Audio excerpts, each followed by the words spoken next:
قل للمؤمنين يغضوا من أبصارهم ويحفظوا فروجهم ذلك أزكى لهم. Hürmetli din kardeşlerim, kadirli Müslümanlar, Esselamu Aleyküm ve Rahmetullahi ve Berekatuhu.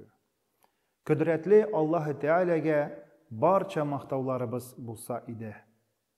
Bir oyatında Rabbimiz Allah Subhanahu ve Teala aytaki: وَمَنْ يُؤْمِنْ بِاللّٰهِ يَهْدِ قَلْبَهُ وَاللّٰهُ بِكُلِّ شَيْءٍ عَلِيمٌ.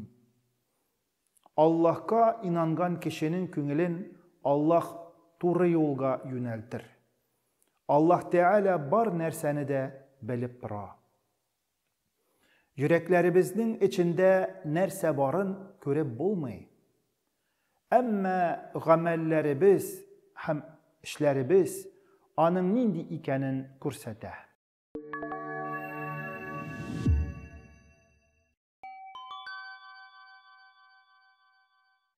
Dürüst yürek, doğru kalıp, iyilikli gameller hem gıybedet kılırga itere.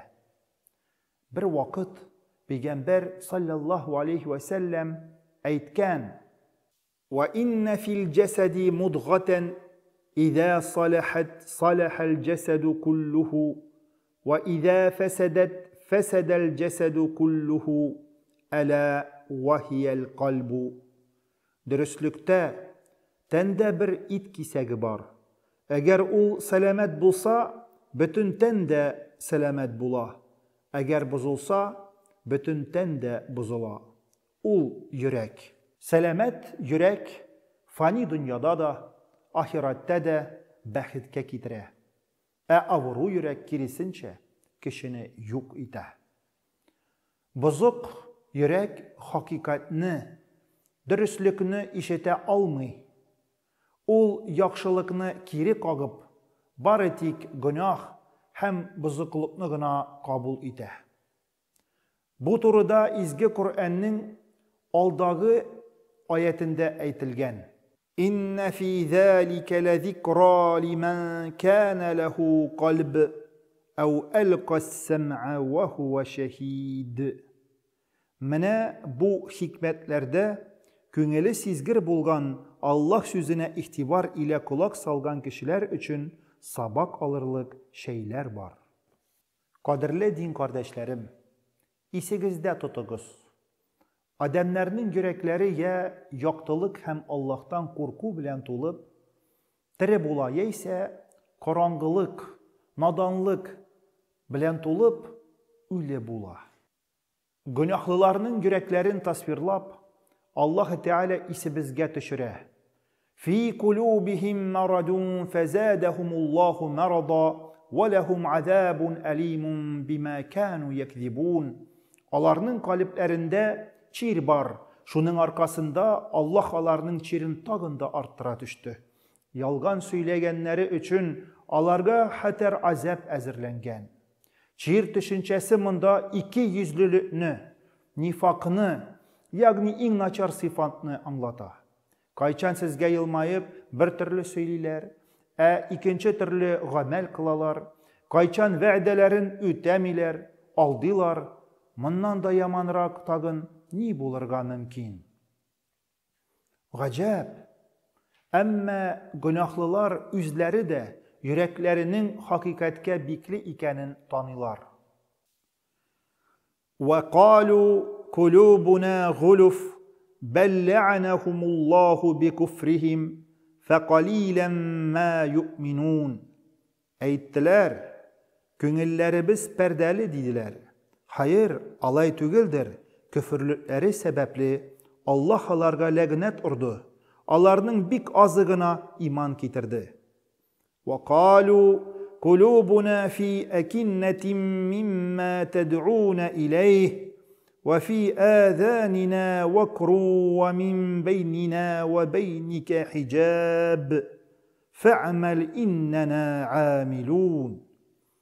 Onlar aytdı: Ey Muhammed, köngül küzlerimizni ilpe kaplap turganga köre, biz senin ügitlerini işitmeybiz. Kulaklarımız da tumalangan.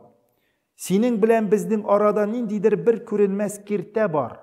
Без син үз динеңчә яшә, без дә үз динебезчә яшик. Башта йөрәк авырый башлый. Аннан аңа мөһер сугыла. Шуннан соң инде ул хакыйкатьне танымый башлый һәм нәтиҗәдә ул үлә. Имансыз кешенең йөрәге башкаларныкыннан берни белән дә аерылмаска мөмкин. Ул шулай ук эшли, веналардан артерияләргә кан куа. Әмма әле күзгә күренми торган йөрәкнең тагын бер яшерен функциясы бар. Кешене туры юлда ныгыту, ләкин аларның йөрәкләре бу функцияны үтәмиләр. Пәйгамбәрбез саллаллаху алейхи ва саллям Аллаһ Тәгаләдән еш кына сорый торган була. Я мукаллибал кулуби, сәббит калби аля диника. И йөрәкләребезнең торышын үзгәртә алучы, үзеңнең динеңдә минем йөрәгемне ныгыт.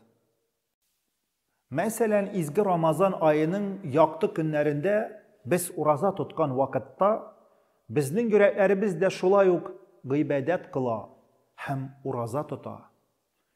Ничек итеп йөрәк ураза тота ала дип сорарсыз сез? Гөнаһлардан чистарынып, тыелганнардан, ширектән, мәҗүсилектән һәм барча яман ниятләрдән тыелып.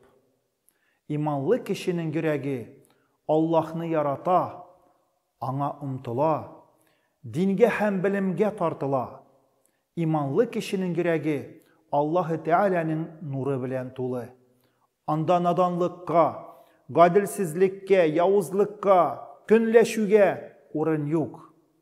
Әгәр бу нурга бер динлектән, ягъни фитрадан килә торган яктылыкны өстәсәң, кешенең йөрәге мәрхәмәт белән нурлана.